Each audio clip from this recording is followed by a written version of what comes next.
right, I think we'll start in a couple of seconds. Okay, just letting a few people in.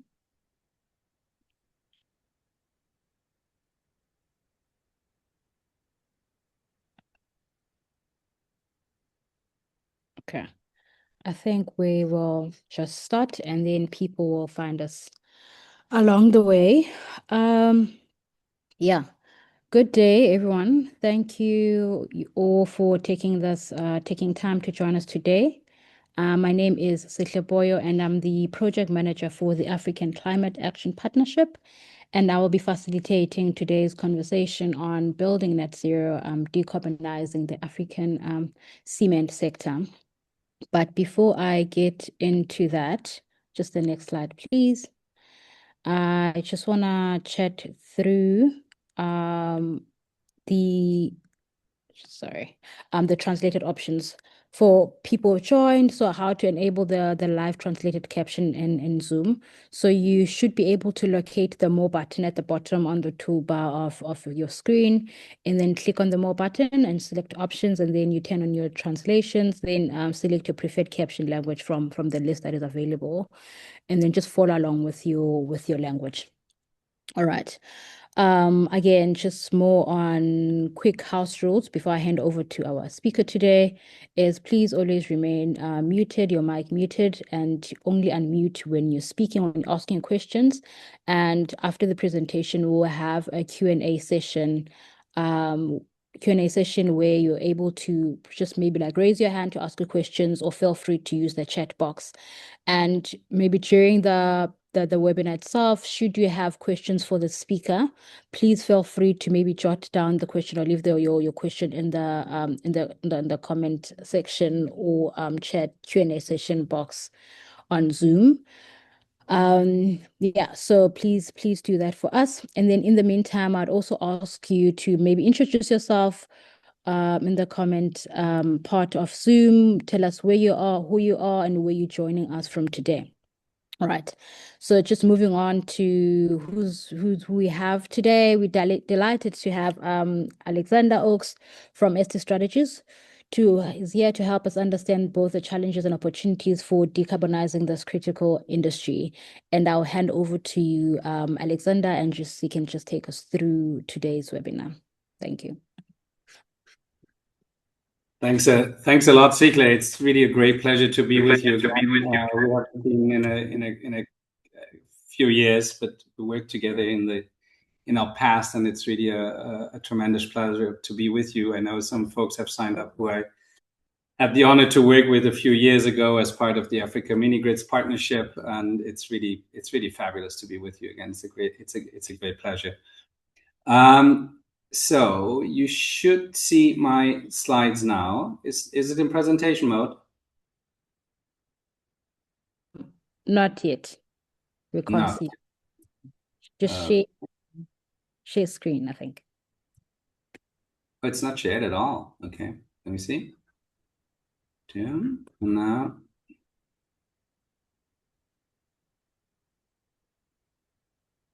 And how is it now? Perfect. We can see your screen. We can see your presentation now. Yeah. Perfect. Thank you very much. And now if I can also switch to my... Yes, it works. Okay. So if I see it correctly, I have the privilege to be the only speaker at the seminar today. So I will take the privilege to take my time, but I hope we will end early. And if I never make a point, Sikle, please then you jump in. I want to make sure that everybody gets to ask questions, and we have a discussion at the end. So before I start the session on building net zero, decarbonizing the African cement sector, I think I have to give a little bit of a disclaimer. This is the first time I'm speaking about this issue of how to decarbonize the African cement sector. What we have done thus far is entirely self-funded. It is early research.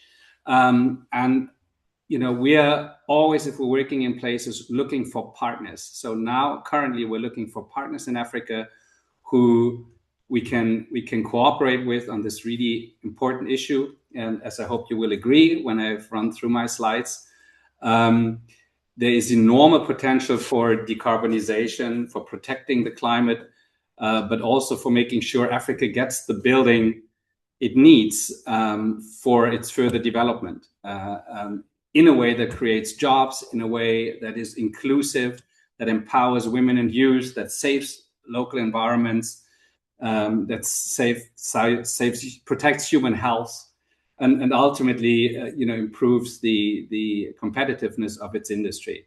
And so, to find this way, I'm going to suggest to you a methodology, a roadmap methodology for going forward. Please reach out to me during this meeting or afterwards if you're interested in supporting this important work. I want to thank the African Climate Action Partnership, UNOPS, SouthSouthNorth, great partners in the past already, and the Global Climate Action Partnership for giving me this opportunity. All right, so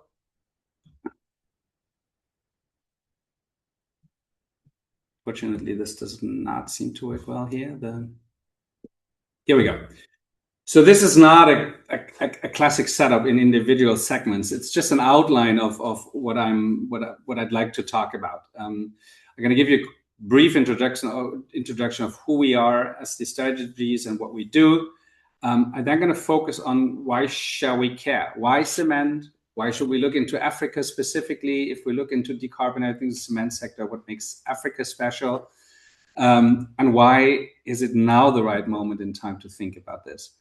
I'm going to compare Africa a little bit to trends otherwhere in the world in the cement sector. And then I'm going to dive into Africa and look into some sub-regional trends on the continent. I will then briefly introduce some of the key technical decarbonization levers, and from there move on how they can be employed. How do we employ the decarbonization levers in the cement sectors that do exist? Technically, this problem is solvable. It's a matter of political will, and it's a matter of the right decarbonization pathways. And I'm going to talk a little bit about how a decarbonization roadmap, will help African countries to embark on that journey. And I end up with a slide on what's next, and I will ask you to partner with us at that point again. Who we are and what we do. I have too many slides on this, as per usual. Everybody likes to talk a lot about what we have already achieved. They're going to be fast here. We are a policy and communications company. We're based in Berlin, in Germany, but we have a global network of partners, institutional partners, individual consultants. Africa, over the last 10 years, since I founded ST Strategies, has been our #1 partnering region, and so we're very fortunate and honored to have a great network of partners there, including SouthSouthNorth. What we do really is to focus on solutions for sustainable development, for sectoral transitions, and for deep economic and social transformations. Our work is guided by the 2030 Agenda and the Paris Agreement. We do believe that what's often defined as problems, such as climate change, also opens the door for great opportunities for major social transitions, economic transitions to a world that is more just and more inclusive. You see our areas of expertise here. It goes from climate change to sectoral transitions. A lot of work on governance and innovations. Recently founded a new initiative that's called Sustainable Democracies, that looks into new tools and approaches for how to advance our democratic and our political decision-making systems towards advancing public goods, or if you want, so sustainable development goals. We have a lot of work on energy, on mobility, and recently started to look into industrial transformations, most importantly in the cement sector.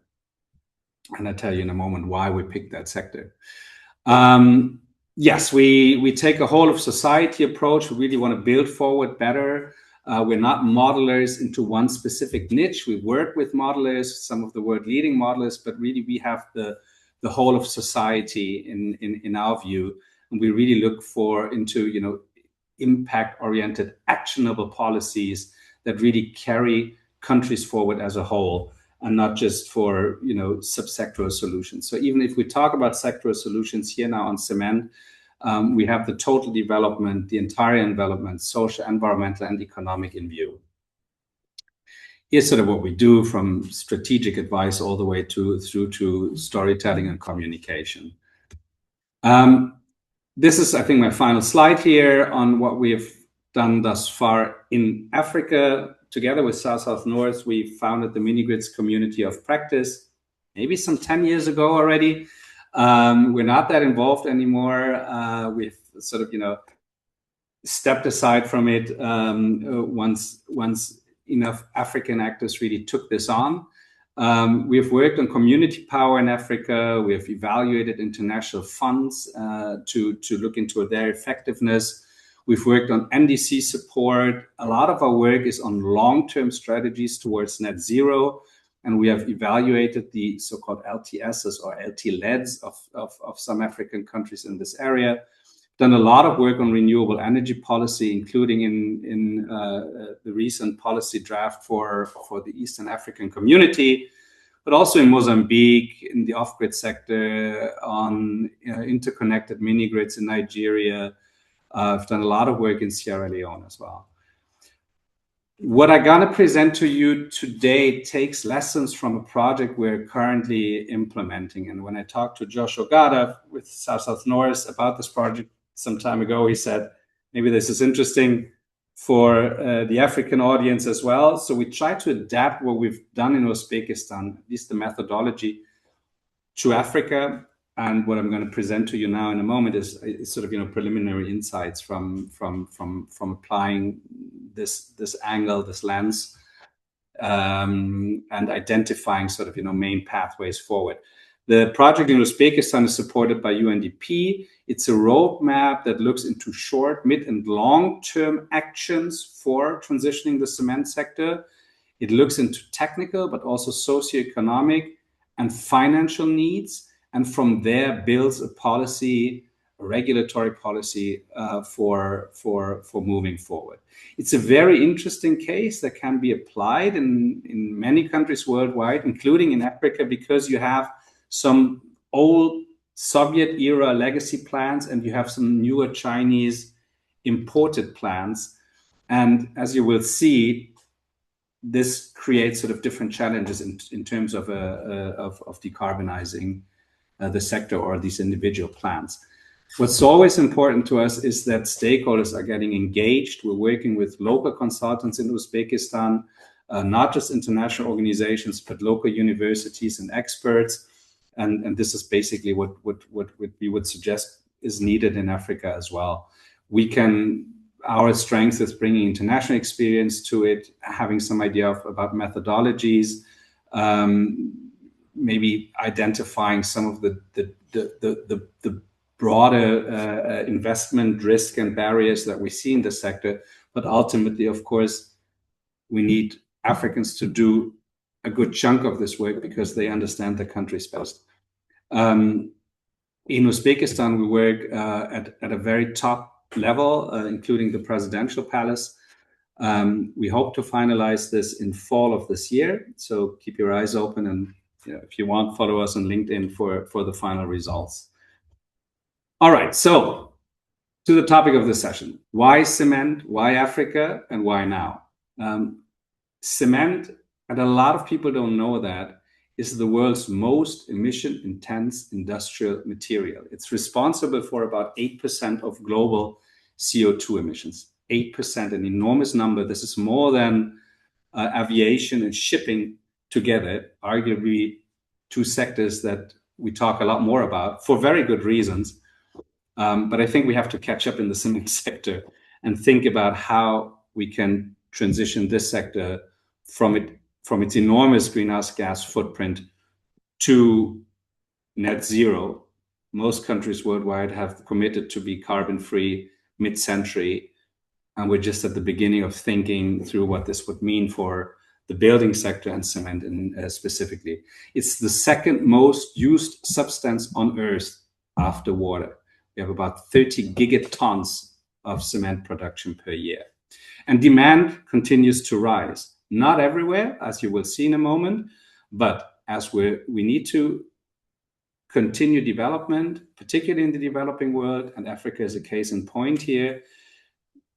We want to build buildings, we want to build roads, we want to build all key infrastructure, and cement at this point doesn't have a substitution material. There's a lot of research going into this, how to substitute for cement altogether, but at this point in time, there is no material that can sort of substitute at the scale that we would need to see to not hamper further development. And I don't think we want to see this. Yeah. Why Africa? So African annual cement demand is projected to rise 230% by 2050 and about 600% by 2100. By 2100, Africa becomes the single largest cement producer on Earth. 80% of Africa's building stock in 2050 is not yet been built. An enormous challenge, but also an enormous window of opportunity to do this right, yeah? And to do this as climate friendly as possible and in a way that helps us reap the best social and economic benefits for the countries and the continent and the globe as a whole, of course. So shall we do this now? Because these buildings have not yet been built. Plans that are being built now last 40 years or longer. So as we see this enormous ramp up of cement consumption in Africa, the time is now to retrofit existing plants and to build clean ones and to think about long-term transitions of the existing plants. The sector must align with Paris, and for that, intensity must be halved already by 2030. So we're not just talking long-term here, we're talking about immediate actions. And as I will show, these actions are possible, and in many cases create really enormous co-benefits. Africa must build to develop further. Yeah?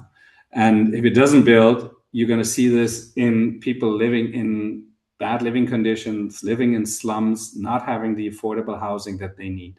Okay.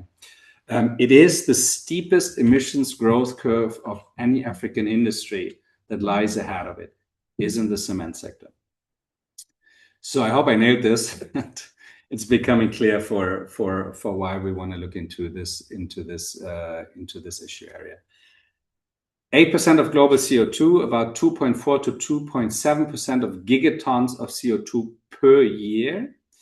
Now, I put this down here in very clear and straightforward language.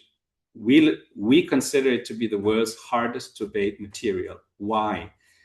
The reason why that is that only 40% of emissions can be cut with greater energy efficiency and with the transition to cleaner fuels. So the energy transition can deliver an enormous contribution to this, but this is going to be 40%. 60% of the emissions are process related. They simply come from breaking limestone apart.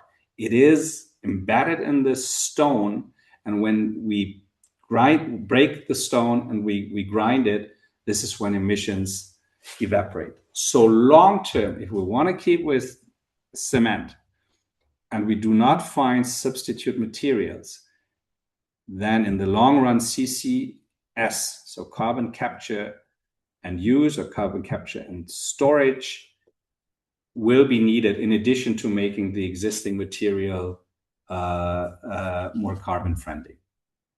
And this is unlike steel or the power sector, and makes this unique and we would say the hardest to abate material. Very quickly, the cementing process. I am not an engineer, I'm a political scientist. I work with governments on strategies to decarbonize in different areas. But in very simple terms, this is what happens. First you have the raw material. Essential materials like limestone, most importantly, or it could also be clay that's being collected and that's broken apart. It's being crushed, it goes through different milling processes, and then ultimately end up in the clinker, where this material is heated up to produce the powder that then forms sort of the key ingredient of cement. And once it's in the grinding mill, the cement is stored and then shipped to the places where it's being used. Arguably very simplified version of the production process, but this is just to give you sort of, those of you who have never worked on cement, some idea about how cement is being produced.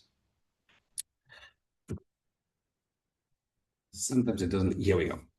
Okay, so let's compare Africa a little bit against worldwide trends in the cement sector.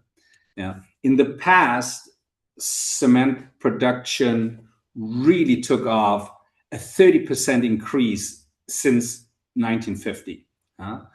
But most of this was driven by Europe and North America. You really have a 20th century hockey stick scale up of cement.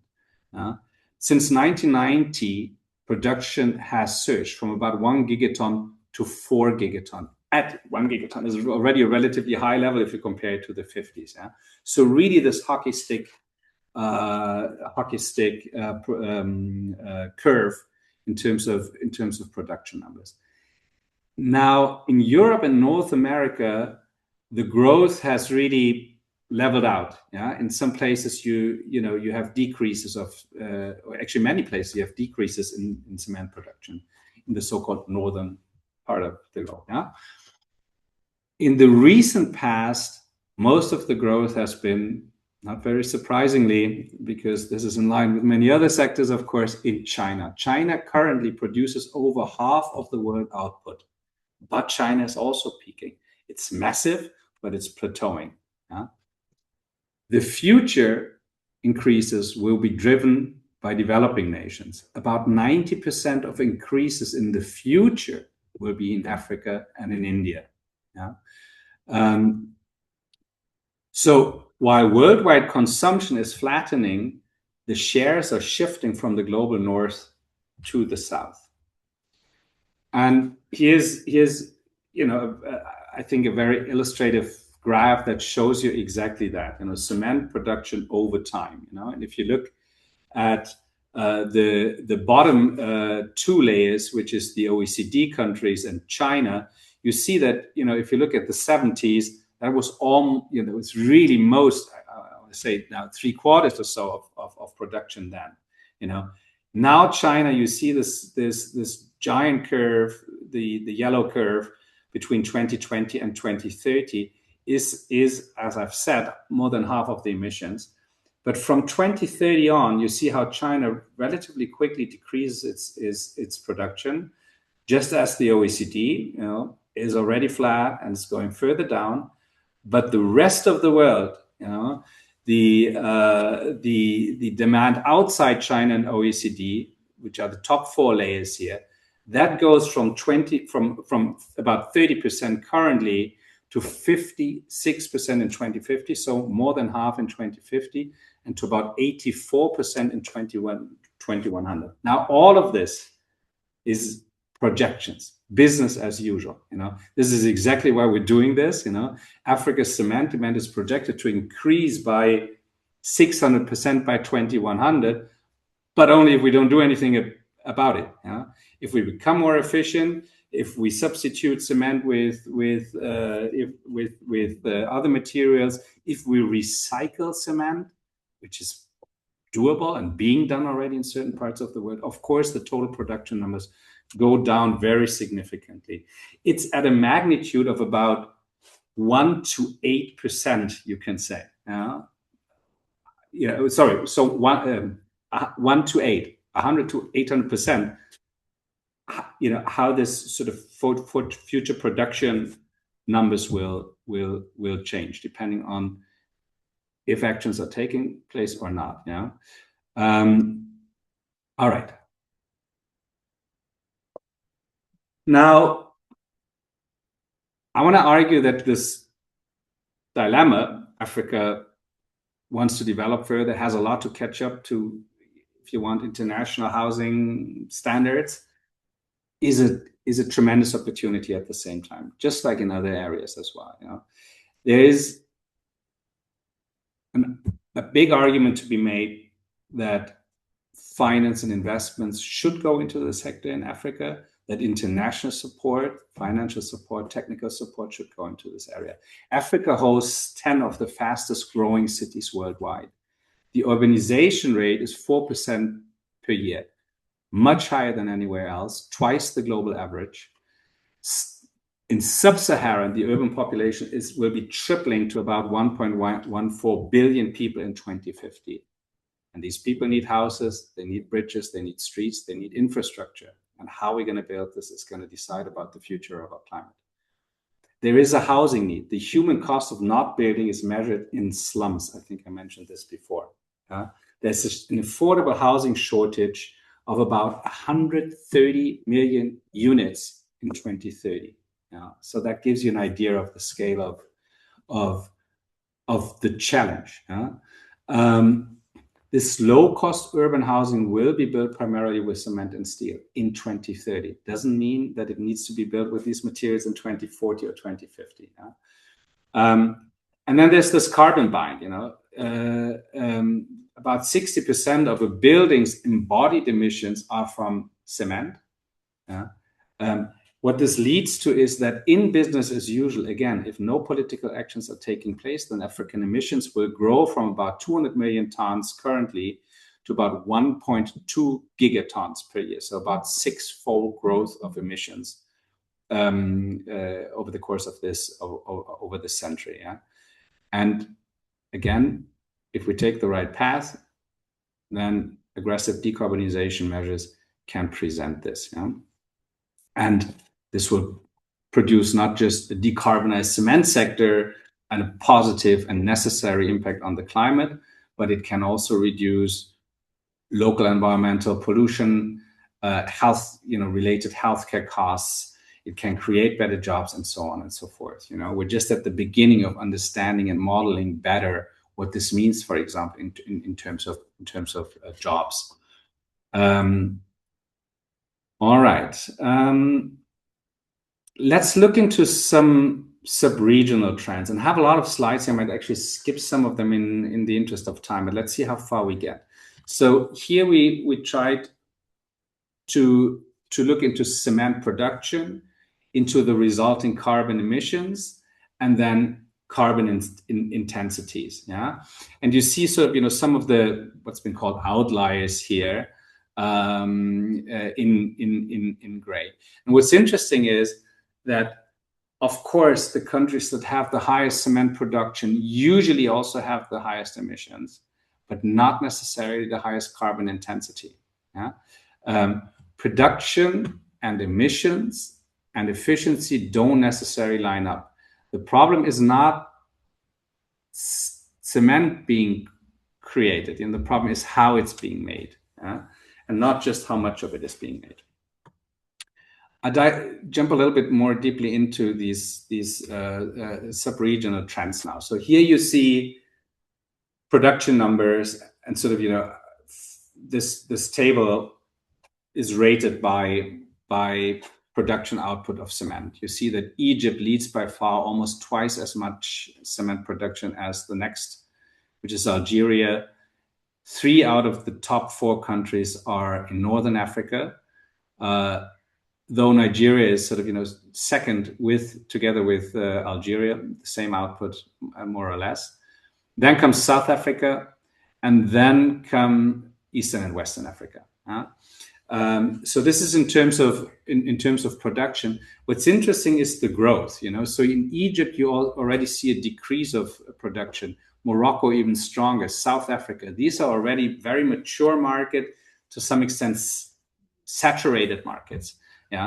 But Western and Eastern Africa are those where you have enormous growth rates. Look here at Kenya, 46 in 6th place here, 46.8% growth just over the 6 years between 2018 and 2024. Senegal, similar numbers. Tanzania, even higher numbers. So again, the enormous growth rates are there where development catches up. And the top 5 producers, from Egypt to South Africa here, produce 67, so more than 2/3 of the cement in Africa. 5 countries, and significantly more than half of the emissions.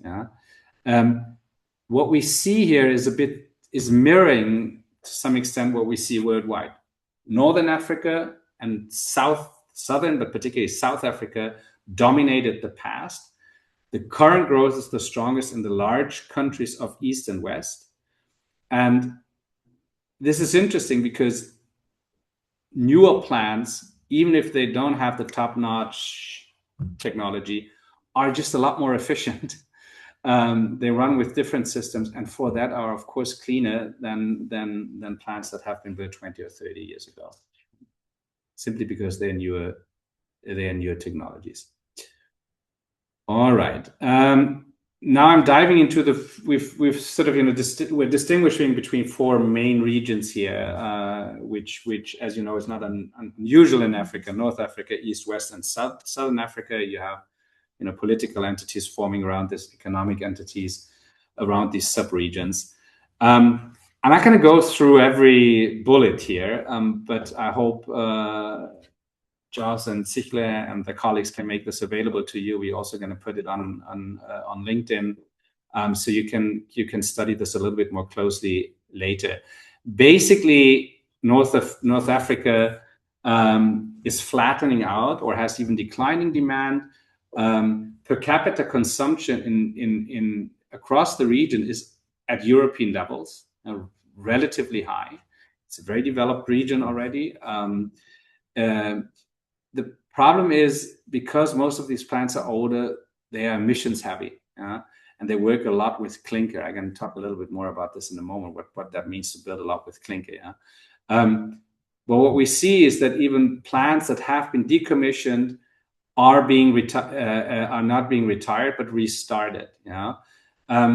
The opportunity is, this should be its own bullet: abundant solar and strong wind resources. These could, of course, be used to electrify good portions of the process and reduce those 40% that are energy-related emissions.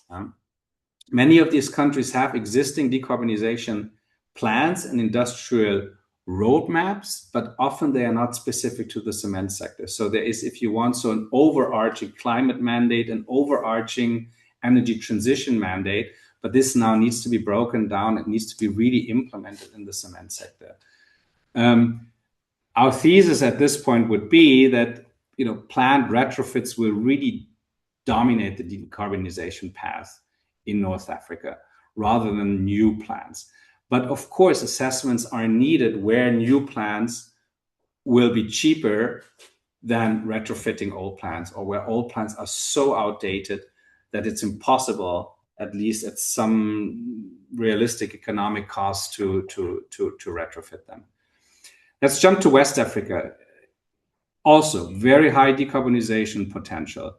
In the large producing countries, most importantly Nigeria, but also Senegal and Ghana, where you have sort of new, which are considered to be new francophone growth hubs, and where there's a lot of public-private partnerships that go into urban redevelopment, that go into port upgrades and other infrastructure.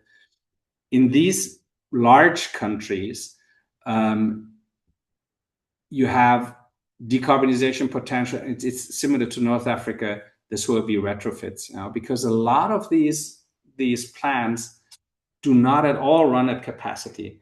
It was sort of a situation of to claim the sector or claim land. So big companies build enormous plants, often with their own power plant supply, and still have to catch up on utilization. So they are at 46%. Some plants in Nigeria are only used at 22% of their capacity. So arguably, there's an interest to use those assets and increase production. What you have in West Africa is interesting because you have very little limestone. So many countries need to import it, and that in itself is already an economic mandate to reduce the number of very dirty clinker and find cleaner SCMs, which is supplementary cement material. Yeah?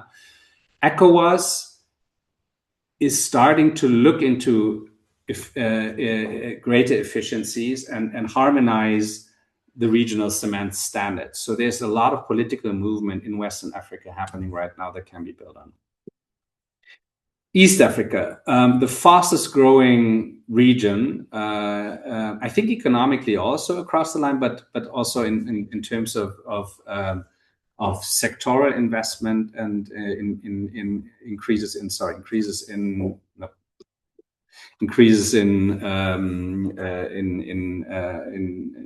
cement output. We found about 77 projects now, and the main hotspots are Ethiopia, Tanzania, Kenya, and Uganda. And some of it is really tied to the Eastern African communities' infrastructure development plans, transport corridor, port upgrades, a little bit similar to Western Africa. It's the home to the continent's only real regional body for cement, namely the East Africa Cement Producers Association, that has members of the members Kenya, Uganda, and Tanzania, and is, I think, accepting new members over the coming years. In Kenya, and I think in Tanzania as well, where you see the recent growth, you have relatively low emissions intensity, again, simply because there are newer plants. All right, finally, Southern Africa, interesting, similar to Uzbekistan in many ways. You have very modern plants, many of them Chinese supported, Chinese owned, coexisting and in a way competing with really vintage, old school coal kilns with no waste heat recovery, very inefficient plants. Yeah.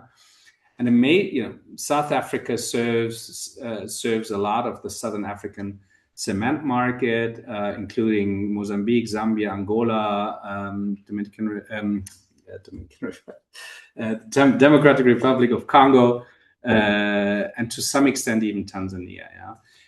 A problem that we see in South Africa, and I'd be interested in learning from how South Africans themselves see this, is that there's a lot of carbon leakage. Yeah, so there is no border carbon adjustment for cement imports.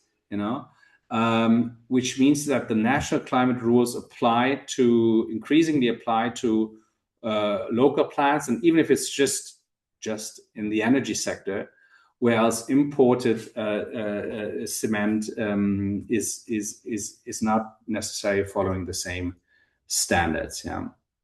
And that is, I think, an issue to deal with if you want to decarbonize the South African and Southern African cement sector. All right.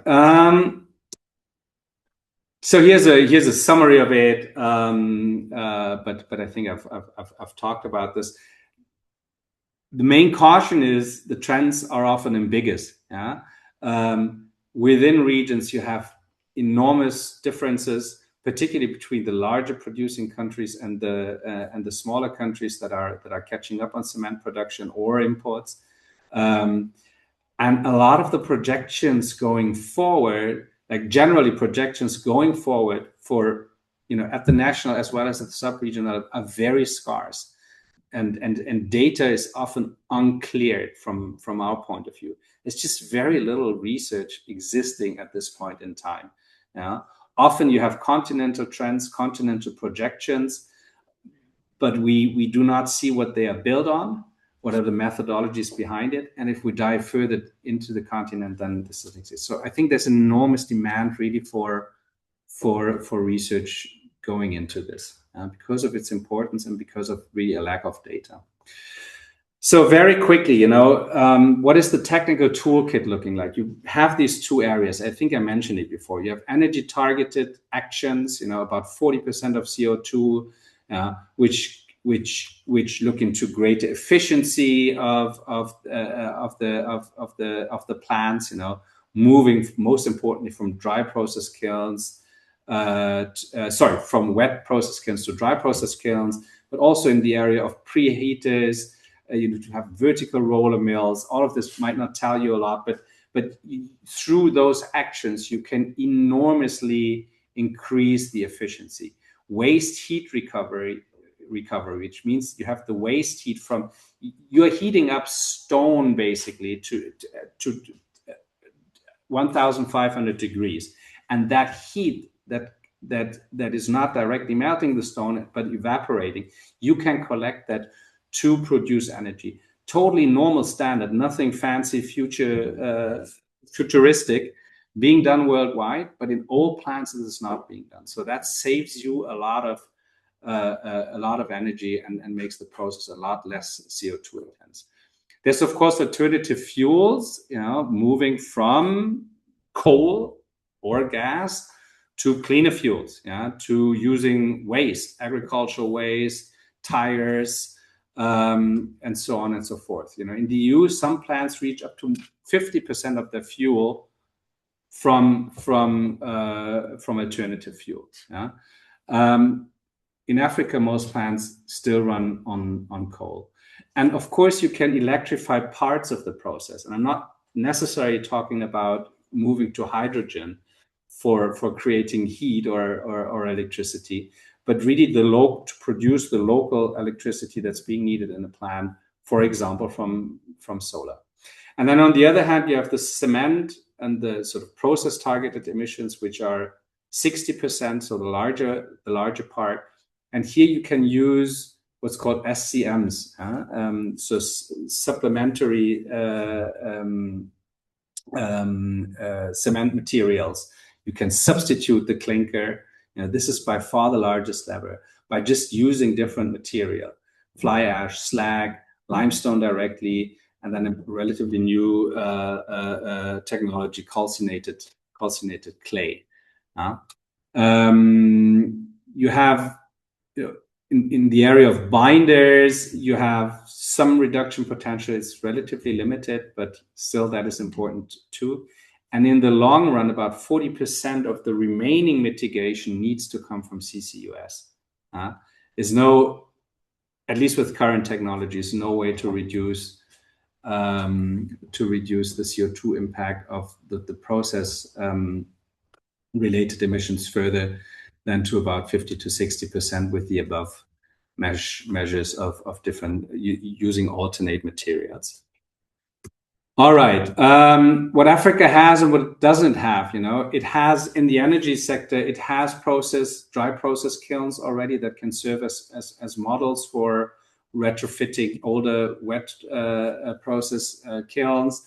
It runs almost exclusively on fossil power, and what it needs would be to do short-term retrofits, to recover waste heat at scale, to use alternative supply chains, and in the longer term, move toward grid electricity power, solar, wind, and maybe to some extent also green hydrogen. In terms of the process-related emissions, you know, to move to these newer materials, which is a great thing, exist in abundance in Africa. That's not necessarily the case in other world regions. So here is a great advantage that Africa has to have this alternative materials. In the short term, create performance-based standards to reduce the clinker, which is the dirtiest part of cement. In many places, this is not legal. So you cannot substitute clinker with other materials yet. You know, so it needs to be legalized, and through that be made bankable, investable, by accepting these standards or even prescribing standards that a certain portion of cement needs to come from these alternative materials. In the midterm, create supply chains for waste, for tires, for bio-waste, agricultural residues being used for for burning and to create the heat that's being needed in the production process. And in the long term, other materials than cement or CCUS. This seem to be the two options in the longer run. All right. Sorry to interject, Alex. Just quick heads up. For 4 or 5 minutes. Perfect. Okay. That's perfect. Thank you. Thank you, Sikle. Thank you. So this is my final section. It's about the cement decarbonization roadmap methodology, and I'm going to be fast here, and I'm not going to go into the details here. But on the right-hand side, you have a summary basically of what I said. There's many no regret approaches in the long term. Why? Because investments have relatively short payment times. I know it can still be a matter of a lack of finance. Then we need to think about how international finance, how PPPs can supply the finance that are being needed. But they are, at least in theory, no regret, because you invest and you have very quick payback times. Then in the midterm, you have heavier investments. Some of these also pay off, even given our market, if you want, distorted market where there's no carbon price, despite of the polluting effects that these plants have. The polluter here does not pay in the existing market, and still there are investments that have relatively short payment times. In the longer time, of course, you do need policies, you need regulations, you need standards, and you need strong finance instruments to really get down to net zero. And here's the point. We do have the technology, and we increasingly understand what is effective policies and regulation. What does that look like? And these two things need to be matched. Yeah? You have best available technologies, but people, we will see the market only start investing in them and the market change towards these best available technologies if the market frameworks are looking different, and that is being done through better policies and better finance instruments. Okay. Now here is the first. I literally drew this last night. So here's a first approach towards how this methodology, how we envision it. Yeah, and we have implemented this same approach. And Joss and Sikle might have seen me present this years ago in the energy sector. And we've applied it to mobility and the transport sector, and now we're doing it on industry. It's a really high-level idea of what things need to come together. And you have a technical assessment with which you start of different technologies, different mitigation technologies, different modernization technologies. And then you do an analysis of what are the socioeconomic impacts if you apply them. What costs and what benefits do they create? Then if we know it's technically possible and we know that it's good for the people of a country, then the question is, why is nobody investing it yet? So this is the finance and investment part that you see at the bottom left, which is basically assessing the risk and barriers to investments. Technologies are there, nobody invests in it, what's in the way of it? And if you've thought these three things together, only then you should get to policy recommendations, which is creating a vision, long-term goals, arguably net zero emissions, and then the concrete policy mechanisms, and also often governance and administrative changes, to sometimes, as you know, in Africa and anywhere else in the world, you have good policies and good ideas, but they are not necessarily implemented and put into effect. Okay. Final slide, what's next? Here's some identified research gaps. We need country level production and demand projections, don't exist yet. We do need emission accounting and reporting frameworks, MRVs, and we need a consistent basis for this. We're comparing between countries, apples and oranges, like in other areas, and ECOWAS and the ACRI and some of these regional organizations have done a great deal in the energy sector to harmonize things. Somewhere in the midst of it, of course, it's not ready yet, but we have these registries, and this does not exist for cement yet. And then we need sub-regional decarbonization pathways, and for that you need consistent technical assessment, what's really best being done when, within what timeframes, and ultimately then you need cement decarbonization roadmaps. Now, here's my pitch. We started, I think, 10 or longer ago, a mini-grids community of practice with some great results. Let us start an African cement decarbonization community of practice. And it has a fabulous abbreviation, ACDC. How could it be better? Yeah, it's leaving the practice out, ACDCP probably. This is really my pitch. So if you're interested in this area, if you're fascinated by it, if you're seeing, yes, the challenges and problems, but also the opportunities, then do please reach out to us. Africa Cement is going to grow. Whether it grows clean is a policy choice. This policy choice will be made this decade and the following decades, but this decade is arguably the most important one. And the building technology is ready. The living conditions are clear, and the ideas of how we want to live are clear. What is lacking at this point is the architecture. Thank you very much. Thank you so much, Alex, for that very informative presentation. And yes, once again, if anyone is interested in the pitch that you just made, here's Alex contact details. You can feel free to reach out to him. So quickly going to go through some of the questions that we've received. One was answered by Miriam already in the chat box. So I'll ask the second question by Hassan, which is why is decarbonizing the cement sector critical for achieving net zero emissions? Why it is critical? I think it was on one of my first slides. It's 8% of global emissions, more than aviation and shipping together. And the sector continues to grow in the global south. And so if we are serious about getting to net zero emissions, we need to tackle this sector. It's one of the most important challenges ahead. I have worked most of my career on the energy sector. I continue to do so. I think we have all the advantages of the energy transition lined up. We see those successes now in the first countries, the social and environmental and economic and competitiveness advantages that the energy transition is starting to produce in countries that were front runners and that have invested heavily in it.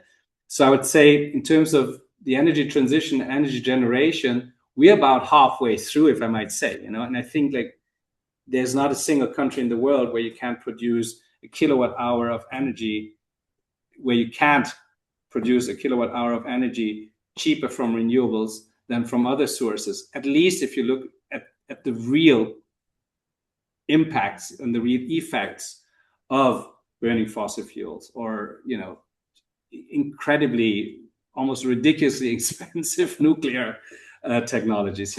So we're really a step ahead there. Cement, we're starting to look into. Emissions are growing, and we need to tackle them if we want to come to terms with the goals of the United Nations Framework Convention on Climate Change, protect climate, and really reap the social co-benefits. Sorry, that was a long answer.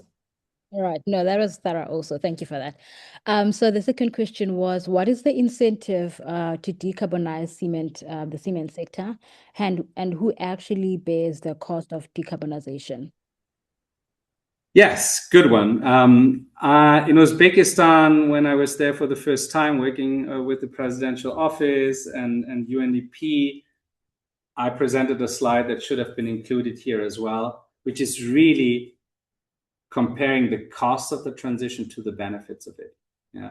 Again, number one reason why we're doing this is decarbonizing the sector to stick with our climate goals.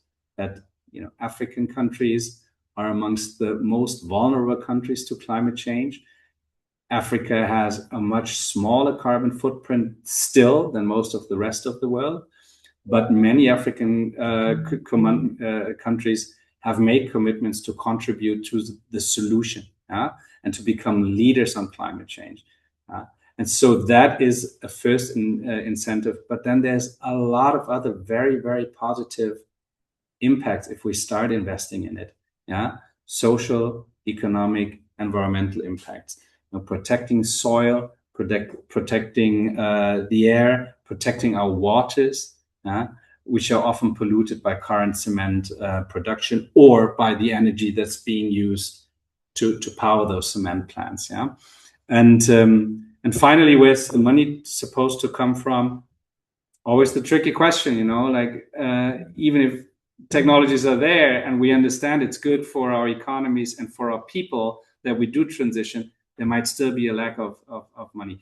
Now, this I cannot answer in general. Again, like there is very wealthy plant owners where relatively quick payback times do justify to expect from them or to regulate them to change their production habits. Yeah. But then there's other areas where more enormous, bigger investments are necessary, where longer payback times or no payback times in the existing market exist. And fortunately, we have a lot of international mechanisms that do support this in the area of climate, in the area of energy transition, in the area of efficiency. Yeah. From regional development banks to the World Bank to really, private foundations that would support, I think, this transition for good reasons, because the impact of the sector is so enormous and the opportunities are so big. All right. Perfect. Thank you so much, Alex, for that.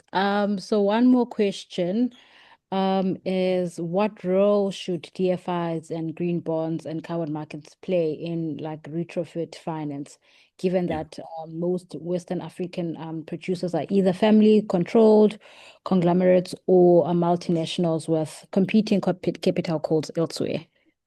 Yeah. Good question, and I'm wrapping my head around this every single day. There is no one solution to the broad toolkit of technologies. Again, like I think what a roadmap needs to do is to analyze specifically this, to do cost benefit assessment from a society's perspective, a public goods perspective, but also from working with cement plant owners and understanding their interests. What's very interesting is where we work, initially there was the cement industry was not very interesting. They looked at us as a threat. We can't decarbonize. This is going to be expensive. We're already suffering. We're only producing at 50% capacity. Now this is going to strengthen us further. But I think there's a very different way to think about it. Ultimately, we're talking about regional, continental, if not global markets for building materials. And if you do not invest and if you do not modernize, you will be left behind at some point. So in a very short term, that might make sense to wear blinders and just try to continue to do what you can. But in the mid and in the long term, we will have carbon markets. Take the EU. The EU CBAM already foresees standards for cement. If you want to export to the EU, and this is not just the immediate material of cement, it's also what cement is being used for. Then you have to play up to these standards. And I know this is very controversial, because many look at it as Europe closing its markets. So this probably opens a long discussion we need to have. But ultimately, I think what we're talking about is not just a decarbonization. You could phrase this just as a modernization of the cement sector in Africa. And so these investments will need to happen. And the question was what green bonds and so on need to play. That's really technology specific. It really depends on what investments into what. There is a certain amount, I'm going to say this again, where the private sector can be expected to invest themselves. Often they want to invest and there are barriers in the way of it. Greener cement, for example, or using waste material to fire up the plants. That comes at a cheaper cost. You can reduce your production costs through it, but often policies are in the way and do not allow you to do this. So it needs to be we need to go through it, in terms of sort of, mitigation wedges. Different technologies with different potentials do need different, support mechanisms, policy-wise or finance-wise. Just one more question from my side. We after this we're wrapping up because time's up. So you mentioned like we spoke about countries that you presented on, right? So I just wanted to find out from you if like there are any countries that are already maybe like making some meaningful progress in decarbonizing the cement sector that you know of. Absolutely, there are, and I want to thank my colleague Miriam, who has started to look into individual countries here, and I think she's the same one that has answered some questions on the chat already.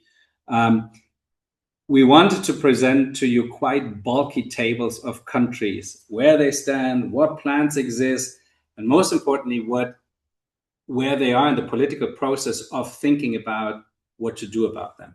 In most cases, it's really higher level, if I might say so, policy documents. So they create a long-term vision for industry as such. They have energy efficiency plans. They have energy transition plans that are supposed to electrify industry, but they are not yet cement sector specific. One thing. The other problem, as you know, again, a worldwide problem, not an African problem at all. You often have a lot of policy plans and a lot of ideas and a lot of, grand strategy design documents from individual ministries, but they're not often, very often they're not streamlined. So in many countries, we do need to look into the sector specifically and create a cement sector roadmap, but we also should not forget to mainstream that with existing policy documents to make sure that they are synced and they fit into one another, and not every ministry has their own, little spiel. Yeah. So does that answer your question, Sigle? Yes, it does. Thank you so much for that, actually. All right, so we've come to the end of our webinar. So I would like to just thank you on behalf of AfCAP. Just thank you for sharing your expertise and practical insights. And thank you to everyone who was able to join today. And thank you to everyone with their questions.